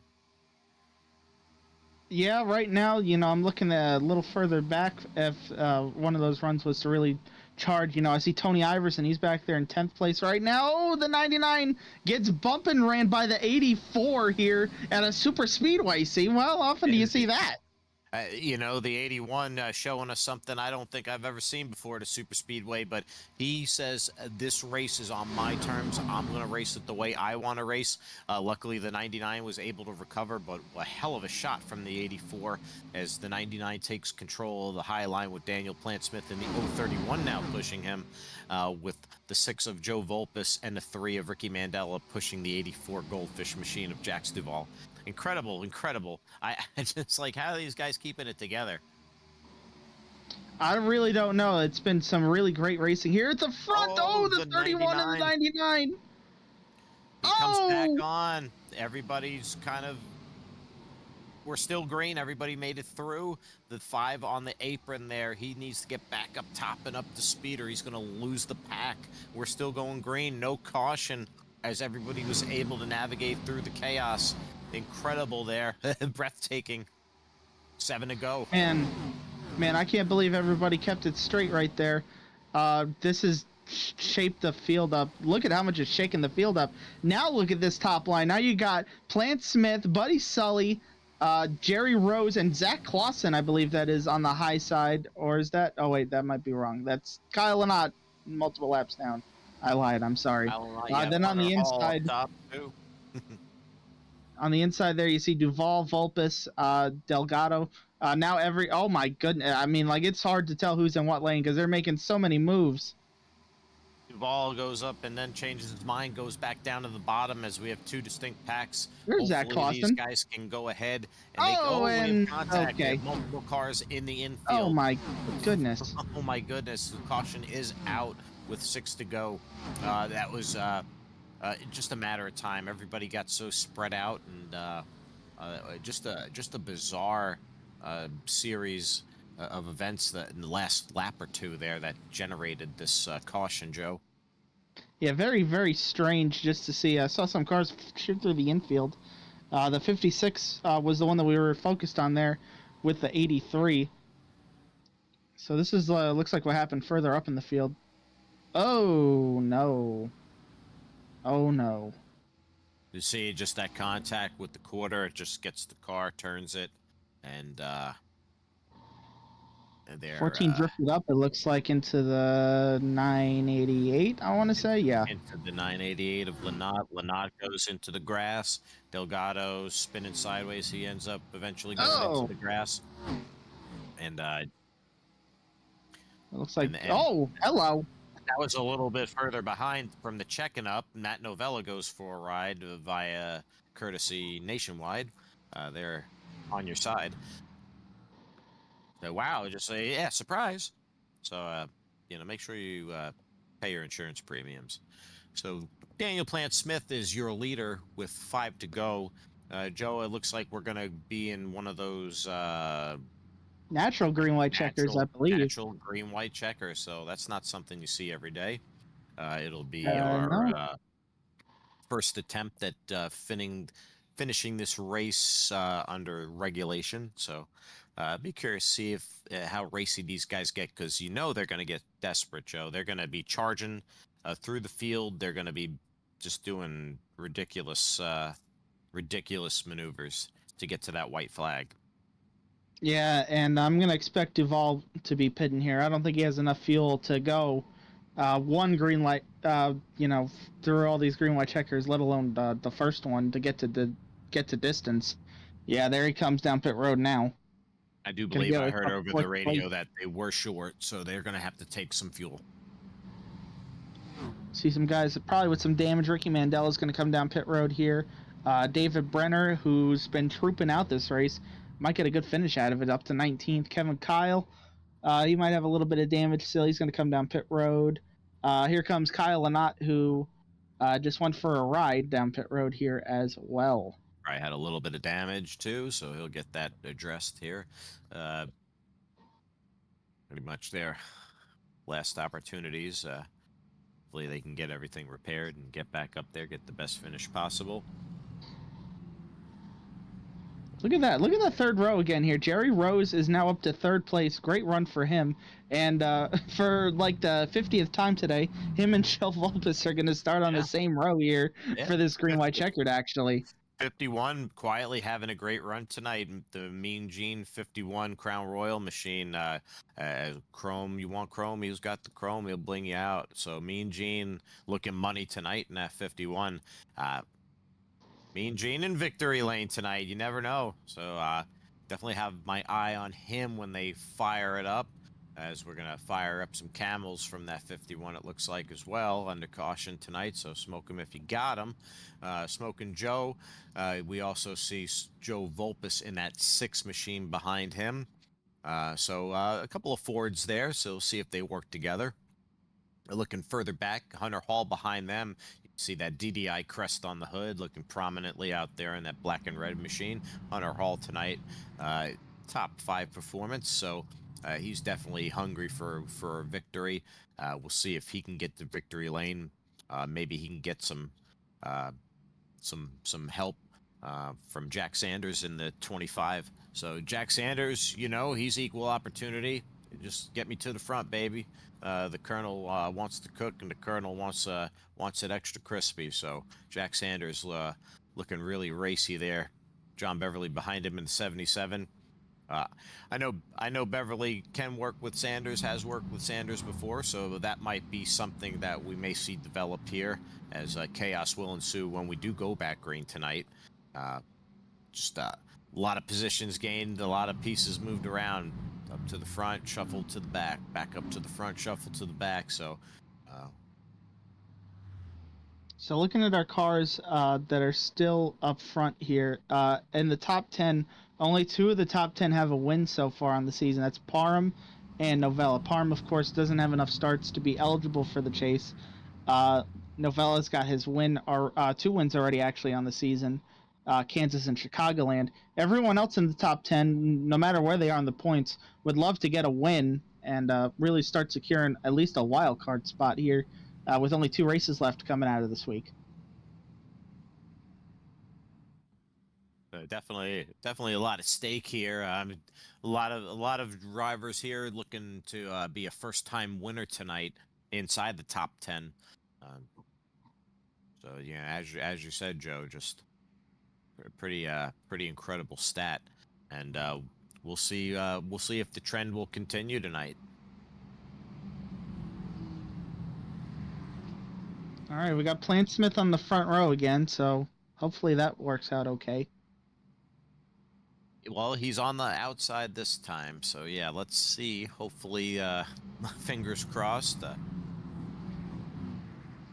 After that early incident to open tonight's race, it looks like he was been able to recover and be essentially problem-free since. So, knock on wood.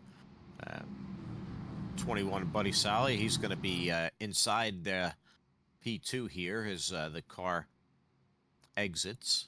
And hopefully our last restart of the night as Daniel Plant Smith takes us green as we come to the line. Green, white, checker. Daniel Plant Smith fires off. Joe Volpus on the high line behind him. Buddy Sully at 21 on the low side, getting some help from the 51. 31 takes the bottom, leaving the 6 up there. And you see the 21 drift up high. The 51 follows up high, leaves the 31. The 21 to the lead. Buddy Solly takes the lead, your new leader tonight. Oh. As we have 2 laps to go. We see they're tight. They are tight. A lot of contact. Smith shuffled to the back. The 26 on the bottom. The 88 on the bottom. The 25 coming up through the middle with the 5. Delgado on the outside of the 5. We're 3 wide here as we're trying to come to the line. We have Buddy Solly, your leader. 1 to go from Daytona tonight. A Friday Night Thunder from Daytona. See the 77 hits the wall. Creates a situation. Everybody gets tight. They're wrecking on the final lap. They're wrecking. We're keeping it green. Buddy Solly is your leader. Massive chaos back there, but we keep it in the front here as Buddy Solly looking to get his victory this season in the 21 machine. We have 51 of Rose pushing him up high. The 31 of Smith back in the picture lurking. Joe Volpus in the 6 on the bottom with help from Novella and Jack Sanders in the 25. The 21 goes down to block the 6's run. The 51 is up high getting help by Smith. Smith leaves the 51. They're 3 wide. The 6 pushes the 21 to the line, and Buddy Solly is going to be your victory at Daytona tonight. Buddy Solly, your winner from Daytona on Friday Night Thunder. What a finish there coming to the line. So many things happened there at the end. You had Novella pushing the 6 car, trying to work with him. They finished 1-2 last week at Chicagoland, new teammates together on Thursdays. And then they actually end up helping out another one of their teammates, a new one, Buddy Solly, to get the victory here tonight. That was incredible. Great racing there in the final laps on a restart tonight from Daytona as Buddy Solly is victorious. So we raise our glass to Buddy tonight. Incredible, Joe. Yeah, they just it's been wonderful just side-by-side racing all night. This has not disappointed. Super Speedway racing in the ARCA series is definitely exciting, and what a finish tonight. Buddy Solly, your winner at Daytona. Joe Volpus there. He's going to be P2 tonight. After having a little bit of damage to the left front fender, he does recover to get P2. So great performance out of that number 6 Ford machine. Matt Novella also makes a great recovery tonight after being caught up in a couple incidents there later parts of the race. Gets P3, so he'll be on the round out the podium. Daniel Smith, after making this race very interesting from the get-go, recovers nicely as well. That seems to be the big theme tonight. Everybody had something happen and then they recover. He gets 4th. Jerry Rose, Mean Gene Money, 5th place tonight. Jack Sanders in 6th. Justin Parham, who was leading at many points tonight after a little bit of chaos, slides back to a 7th place finish tonight. Ricky Mandela Sr. in 8th. What a wonderful run for Ricky tonight in that 3 car. gets a nice top 10. Matthew Fritz, 9th place tonight. Another solid performance out of that 95, another top 10 for Fritz. And Jax Duvall, after showing wonderful signs of leading and potentially winning this race, will finish 10th. Rounding out your cars on the lead lap, then Hunter Hall end up in 11th, David Owens 12th. Then you got your guys that got all that damage from that big wreck. 13th place, Steve Lewis. 14th place, Tony Iverson. And then some guys that couldn't get it back to the line. John Beverly, 15th. Tommy Fox in 16th. Juan Delgado in 17th. You see Zach Clausen, he finished 2 laps down in 18th. Kyle Lynott, 3 down in 19th. Same with Kevin Kyle in 20th. 21st was David Brenner. He finished 4 laps down. And everybody else from there on back did not have a good one and called it an early day pretty much. Mike Benton, I think he got it back out there, finished 31 down. Everyone else, though, said have a good one to this track. We'll see you in 2 weeks. Richard Swingle, Zane Oliver, Robert Babcock, I saw him back there. Sean Walden, big loss there early in the race. Zach Panzarella as well. Yeah, a lot of guys kind of faded there. Yeah, a lot of guys kind of faded there, Joe, and kind of quietly retired. So it was a couple casualties, as you will see at a super speedway. As you see, the 84 and the 6 and the 21 having a celebratory ritual there with plenty of donuts to boot. So looking at the points after tonight's race from Daytona, updated points, Joe Volpis will still retain your lead. He's going to open up a slight margin to Steve Lewis with that second place finish tonight. Steve Lewis still will stay in second place. Third place, also Matthew Fritz, will remain unchanged. Duvall, the mover here, gains a spot into fourth. Thomas Fox, he drops. They essentially swap there. Owens of David, he gets a position. Matt Novella as well. Jay Stinson, a no-show tonight, he loses a position. Sean Walton gains a position despite his misfortune tonight. And Daniel Smith, the big mover tonight, up 6 to round out your top 10. Guys on the outside looking in. Juan Delgado looking to get inside the top 10 on points. He's only 5 points out of it. Zach Panzarella, even though he has that win, I'm sure he'd love to get inside the top 10. Only 6 points out. Billy Brickley, after missing another race, is now 9 points on the wrong end of it. Buddy Sully with the win tonight moves up to 14th in the points and is only 22 points out. And David Brenner, 27 points out of that top 10 in the points. And then taking a look here at the wild card picture, with the win tonight from Buddy Sully, it completely changes this picture. So Zach Panzarella just needs to get one more start in these last 2 races in order to solidify a wild card spot, as long as nothing too crazy happens with the points. Buddy Sully needs to start both races in order to use his win, and everybody else with the win doesn't have the ability to use it anymore there, see? Bollinger cannot make 3 starts in 2 races, and Parham cannot make 4 starts in 2 races. So if somebody else wants to get involved with a win, they're going to have to, for somebody else to get involved in the wild card, they're going to have to win. So still looking at that picture. Essentially a win and you're in scenario. You're right. Correct. So looking then, of course, we're still going to talk about some of the same people. Delgado, Brickley, Brenner. But we're going to add Brandon Guerin to that list after missing tonight. John Beverly's in the same boat with them. Stephen Neal's in that boat now, missing another race this week. Then you got Michael Benton back there, who also has a chance to still make it with a win. So all those guys looking to, get a win here or find a way to get their way into the top 10 and really shake up this picture here, see? Yeah, so eyes forward to Homestead and, more importantly, Talladega, where it could be another wild card scenario. So Daytona tonight, well, there'll be an off week for the July 4th holiday, so those can partake in their holiday festivities, and we will pause and come back the following week on July 11th for Homestead. So we'll see who can rip the boards the best at Homestead as we go 100 laps there next. And then we'll round out at Talladega to round out the regular season. another super speedway 75 lap affair the week after on the 18th. So, a lot to look ahead to. But before we delve into all that, I do believe we have the race winner available. I do believe we were able to get him available tonight. So he was. Buddy Solly doing his victory donuts there. He was celebrating pretty good there, and we have him tonight here. Your race winner, Buddy Solly, tonight. How we doing there, champ? No, I'm doing all right. How are you? Well, we're doing great up here. That was an incredible race to watch tonight. It was just incredible side-by-side action, just amazing plate racing with the ARCA car in this format.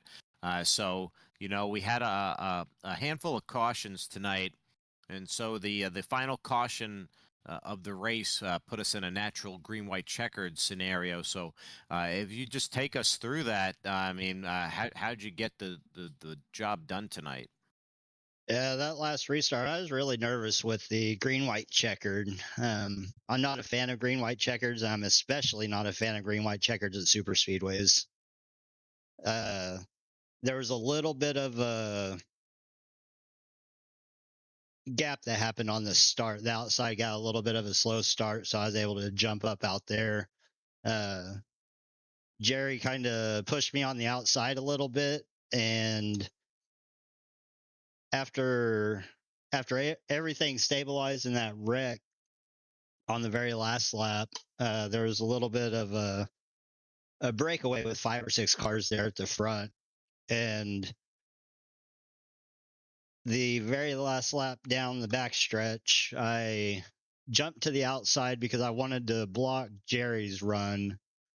And then I was also mirror driving a little bit and watching the inside. And I thought we would be able to do it on the bottom. And then I saw the massive run that I think it was Daniel Smith and Jerry Rose on the outside.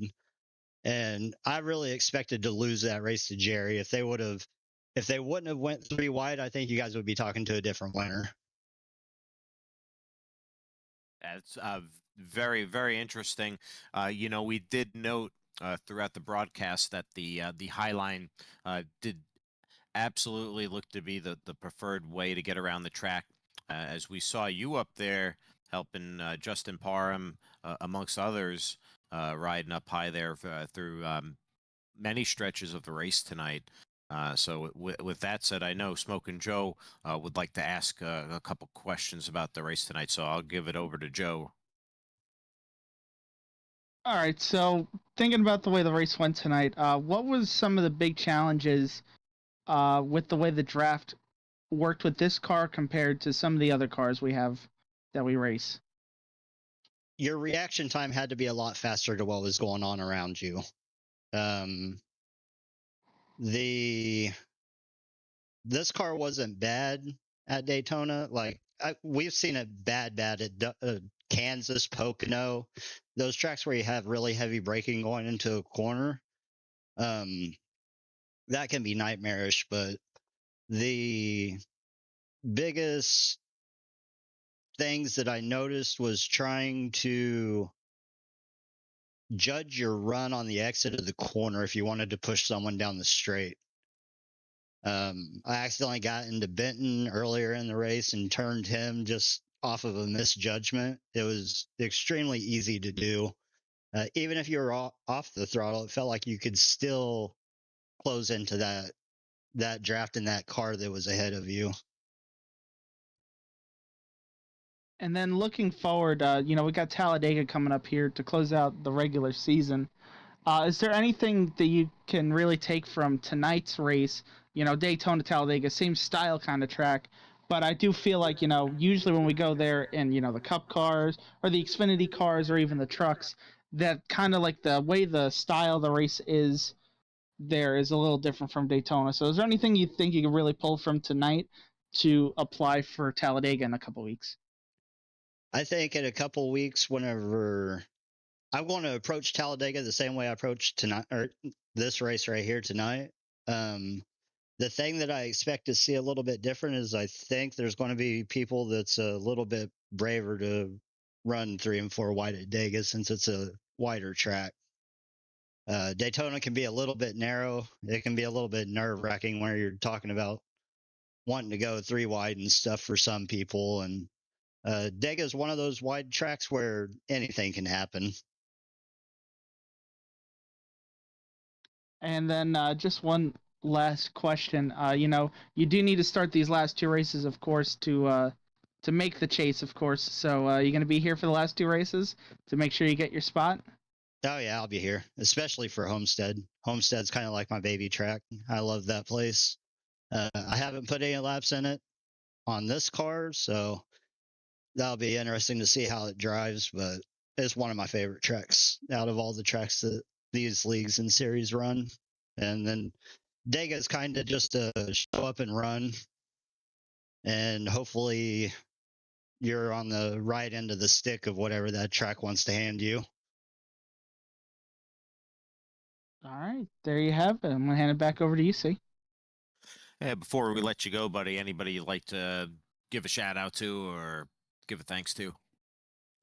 Oh, yeah, thank you guys for doing these broadcasts and stuff. It's always fun being part of it. It's always fun helping out with them. I also want to thank Owens, Novella, and Joe, and I think our Thursday team we have together is going to be exciting once that truck series starts up. So definitely looking forward to Thursdays, and hopefully I'll be able to help with the broadcast over there too. But first and foremost, thank you guys. Definitely a super enjoyable hobby. Have a lot of fun with it, and always look forward week in and week out to either helping with the broadcast or being on the track. And we appreciate that, buddy. Thank you so much. Your race winner tonight, Buddy Sally in the 21. Thanks, buddy. Yep, thank you. So, Joe, that was an incredible race tonight. Daytona lived up to the hype, lived up to the expectations. Definitely worth the price of admission and then some. Next week we're off, but the following week we move to Homestead. Give us some quick thoughts and analysis on Homestead. Homestead, a track that I despise. So we're going to see if maybe, me personally, if I could figure something out that I haven't in other cars. Based on a lot of what's going to happen in that race, I think it's going to be based on the way the track conditions are in the race. If the track is really hot and slick and greasy, I think it's going to start turning into one of those tire saving sort of races, throttle management. If it's a little bit more gripped up, then I think you're going to see some guys going 2-3 wide, and the high side being more of a viable option even on a long run. So looking at some of the guys, of course, as well that run in the series, that do well in other series at Homestead. Buddy Sully, of course, just won tonight or Daytona, so he is going to be a front runner when we get to Homestead in a couple weeks. Zach Panzarella, somebody that also I think has a win or two in the truck series at Homestead. David Owens has a win in the truck series at Homestead. I think he might have an Xfinity win there as well. So those are the 3 guys that come to mind off the top of my head as early favorites going into that race.